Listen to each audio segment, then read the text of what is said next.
Hey y'all, jumping straight back in with a review. This wig came with a removable adjustable scrap. The lace was actually really thin in my opinion and the knots were small. It did come pre-plucked with that middle part. I did want to take the wig outside so you guys can see this color outside and get a better look at that lace. While it is quite ashy in my opinion, in the final install it blended very well. You can see it from the back how much they give you with that pre-plucked parting space. And I just wanted to show you a bit more on the knots.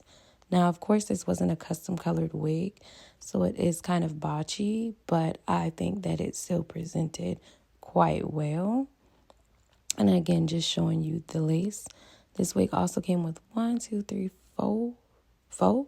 adjustable, clamps, which I don't really use. But again, that's the durability of that adjustable scrap and a more close-up of the thin lace and these small knots on this wig while it's outside. It also did come with a weaving cap or a wig cap. This wig cap was very thin and extremely durable in my opinion if you do your own installs. Perfect for a ball cap. It came with these lashes. I wouldn't wear these, but if I couldn't find any other lashes, I would wear these. Now going back inside because it was too hot for that mess out there, here's me just trying the wig on. In my opinion, it is big head friendly. I would know because I have a big head. In other news, again, just showing you how the lace looks on my skin. For reference, for Pat McGrath's foundation, I'm a 1920 for Fenty Beauty. I'm about 420, just for a shade match reference. And I did run my hands through this wig quite often.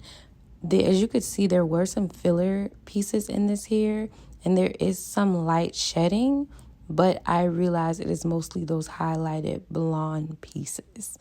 The wig does not shed extremely. So again, here's just a close-up of the lace so you can see those knots again are very, very small in my opinion. And the lace, it's very thin. Now the ends of the wigs did have me a little concerned. They were very scraggly, but my stylist resolved that with giving me a blunt cut. As you can see, I have a blunt cut in layers.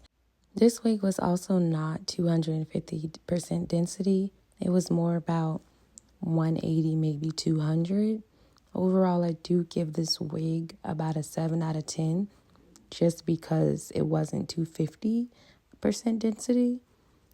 I loved it. Originally, the color intimidated me. However, it melted beautifully with my skin tone and it's perfect for the fall. Would you guys like a 2-week update on this wig, or would you like a 1-month update on this wig in the install, how it's going, shedding, the usual? And comment below any wigs that you'd like me to review for the fall or just in general.